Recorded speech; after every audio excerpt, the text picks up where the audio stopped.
let's go over the 8 points that you can implement in your B2B business in order for that business to be more valuable. And this is obviously coming from experience. I value businesses every single day, and I do consultancy services whenever people want to buy or sell businesses in the United Kingdom. So what can you do in your B2B business to make it more valuable? Right. There's a few considerations whenever we talk about B2B businesses and whenever we talk about implementing these strategies, and they have to do with the inherent nature of B2B businesses. The first thing, and this is a hurdle in my opinion, is that on the other side of your sales department, there are procurement departments or tenders you have to do, and there's an entire side industry around this. Let's talk about how your bigger competitors might be getting customers, shall we? Let's say you ring someone in another company and you want to sell them your business or your product, and it's another company. That other company, especially if they are big, they will have entire procurement departments, entire tendering departments, which only do and only focus on squeezing the last penny from their suppliers, their customers, and to make everything as efficient as they can from a monetary standpoint. Not all of them, but a lot of them. And so if there is a side industry around this, how can you combat this? How can you counteract this in order to boost the value of your business? And these are some things that I know from experience.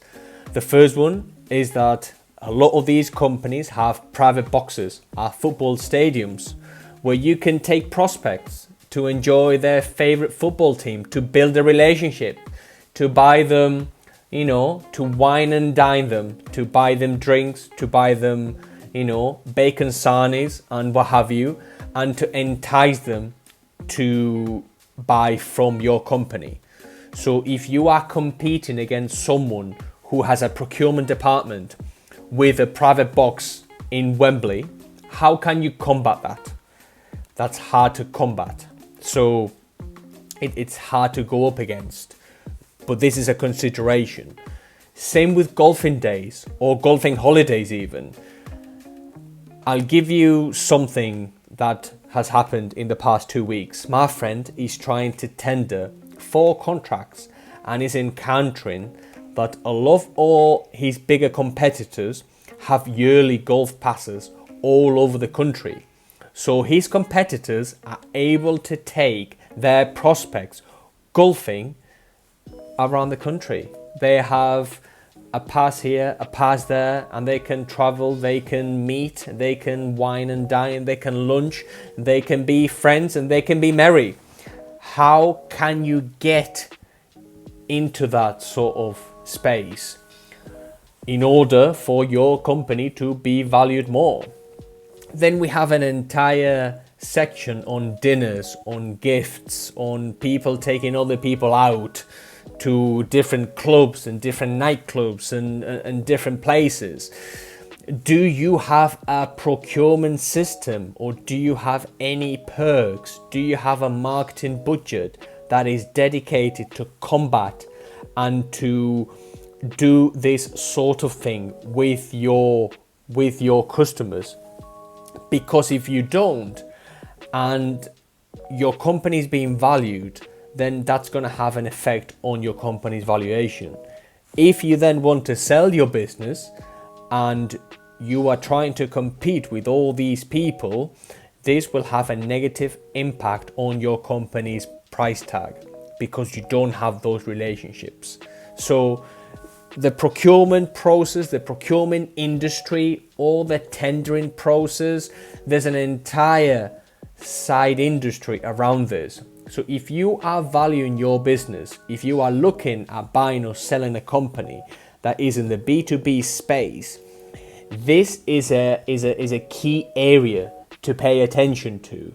I can't emphasize this enough. And this happens all day, every day, whenever I deal with B2B businesses, especially with people who want to buy another B2B businesses because they don't have those relationships with those customers, them personally. So they are trying to figure out a way to maybe get in there. So how can a person or how can you manage this for someone else? If you have a tendering process, or if you have this procurement problem and you are the only link between your company and your customers, how is anyone else going to be able to do it? Because if they can't, your business is going to be worth significantly less. If anyone can walk in and can tender for those contracts and everything is automatized and everything is tickety-boo, then your business is going to be worth a lot more. And so how can anyone do this entertaining of customers, and what can you do to make sure that you get the best deals? Very, very important consideration. The second one is your business, again, key man dependent? And is your business subject to long sale cycles? Let me explain. I have another friend and he's in sales for a governmental learning institution where he travels abroad. He travels all over the country, bless him, and offers learning packages to other governments for their citizens to come to the UK and get qualifications here. And so he goes out and again, he wines and dines and gets accustomed to whatever people do in that country and tries to win contracts over. Now, very small detail, his sales run rate, his sales cycle is 2 years at present, he told me the other day. This is very long and very painful. So if your sales pipeline is very, very long, that really does have an effect, maybe positively or negatively, on your company's value. And be mindful, because if you think you are going to close that deal or those 3 deals that might represent maybe a further increase in turnover, and that might double your company's turnover, for example, in the next 12 months, then you might want to wait to get your company valued until that happens. Conversely, if you wait for a long time and those contracts don't materialize, then you are going to have a hard time explaining why those contracts haven't come to fruition. So it's a double-edged sword, in my opinion. So is your business key man dependent, and do you have a very long sales cycle? If you do, what could you do to reduce that and to eliminate the key man dependency? The third one, and this is another very painful one with B2B businesses, is the inherent cyclicality of a lot of them. Cyclicality is a real problem, and real estate is prime example. Real estate is subject to the credit cycle. Let's think about this. When times are booming, when everyone is making money, everyone is employed, everyone has disposable income, people get married, people put down deposits on houses, people buy second homes, people go abroad, people do this, people do that, people buy jewelry, people buy precious metals, people buy. Interest rates are very low and people can borrow money easily. This is a credit cycle, and so real estate really does benefit from from boom times. Conversely, if you have a business in real estate or a very cyclical business that depends on the credit cycle and interest rates are very high, people are unemployed, there's turmoil because the leader of the country, the prime minister, is not doing well, for example, people aren't feeling very well, prices are high, people don't have disposable income, people are kind of miffed, and the mood is not there, then your company's value is going to suffer. So if your business is cyclical, the inherent cyclicality of your business is going to play a factor in your business's value. And so what can you do? What could you do to mitigate those troughs? So yeah, sometimes you might have a business which is cyclical, and the cyclicality won't have to do with the economy. Maybe it has to do with elections, it has to do with local authorities, it has to do with any amount of other things. But what can you do to mitigate that risk? So if you have a cyclical business, this needs to be at the forefront of your thinking. The fourth one is your sales force and marketing or sales funnels. If you have a sales force, if you have people knocking on doors or ringing people or whatever, is that process automated? Or does your business rely a lot on key salespeople? For example, I used to work for a company where there was a handful of us and we were making all the money for the company. And then a couple of people left and the company suffered. So if you have key man dependency, that's not you, that's from your sales personnel, and that someone leaves or that someone is no longer active within the business, is that going to affect your business negatively? And if it is, what could you do to not let it affect your business? So again, key salespeople, long sales funnels, are they automated? Can anyone pick them up? Can anyone do it?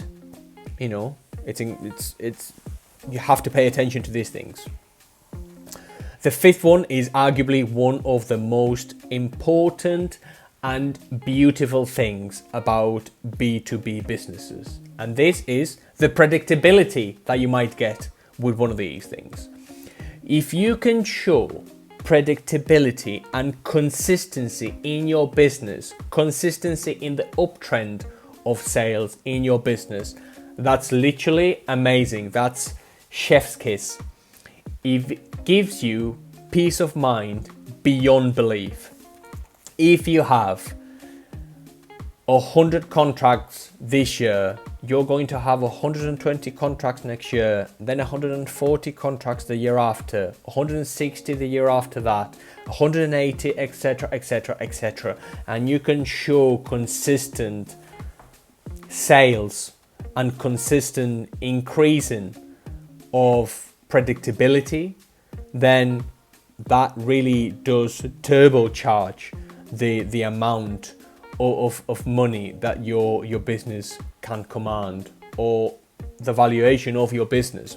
Predictability, how predictable is your revenue? Very, very important. Then we have number 6 would be other products or services. Could you create bundles? Do you have optionality? Don't be a one-trick pony. So let's say you have a commercial cleaning business, for example, and you rely heavily on cleaners to go and to clean and to, phenomenal recurring revenue. You know how much you're going to make, this, that, the other. Could you add a couple tradespeople? Could you employ an electrician? Could you employ any other tradesperson or any other service that you could provide your customers with if you If you clean, let's say, pubs, can you also fix the light bulbs? Can you also provide toilet paper? I don't know. But do you have any other products or services that you can add to your business in order to increase its value? Very, very important.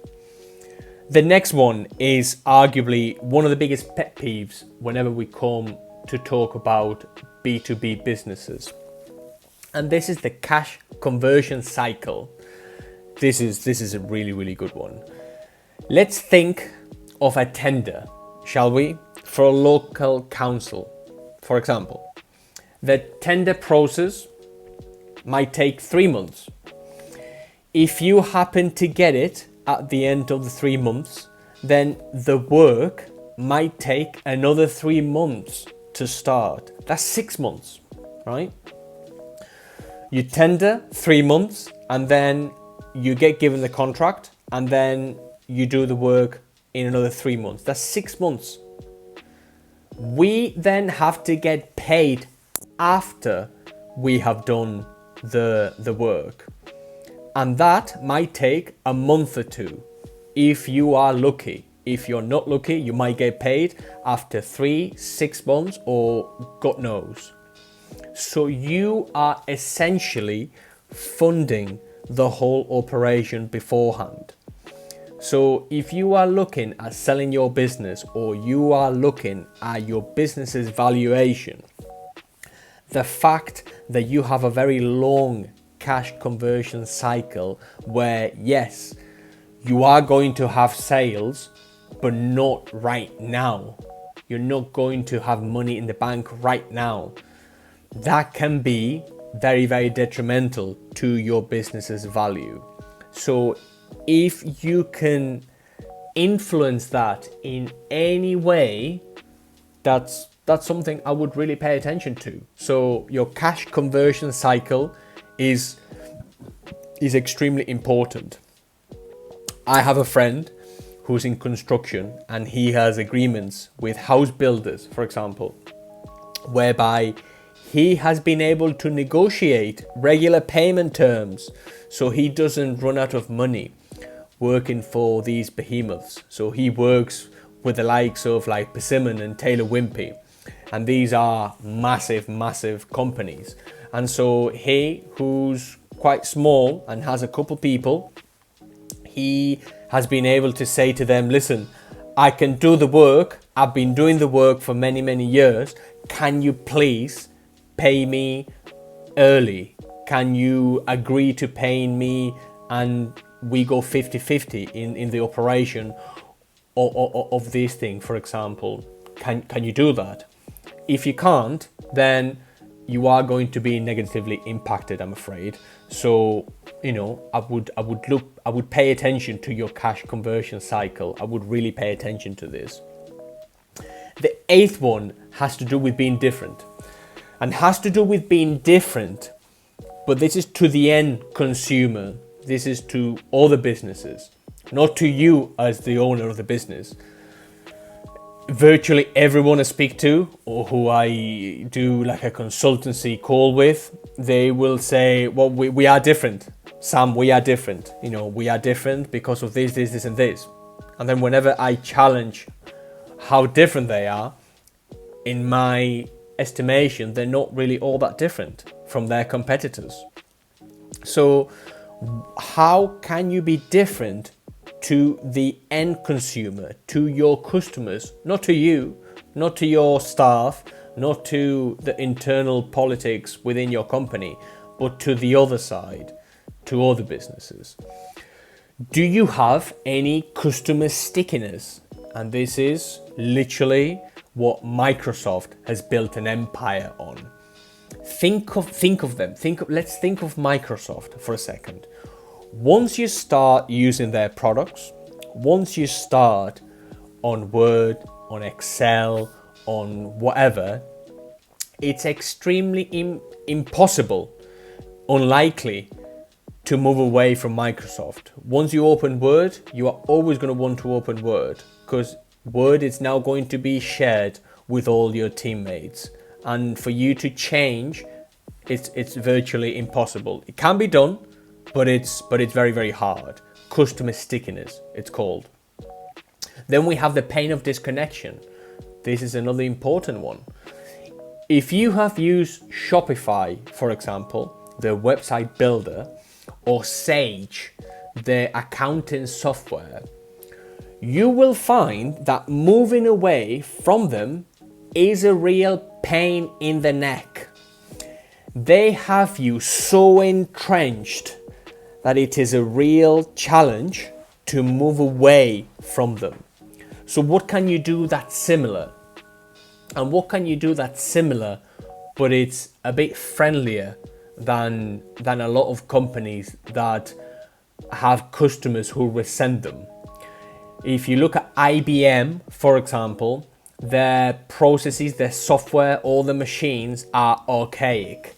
They have been, on the decline for decades now. Yet, so many companies are still using IBM because their pain of disconnection is so great, they cannot physically move away without losing all the data and all the computers and everything else.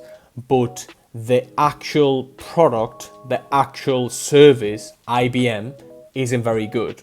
Everything hasn't been modernized, and so that gets customers talking badly about IBM and wanting to buy something else whenever they look at these solutions. So those are things you need to really do consider to boost, to increase the value of your business. And so if you are looking at valuing your company, you are looking at selling a business, you are looking at buying a business, get in touch with me today, and I will see you in the next one.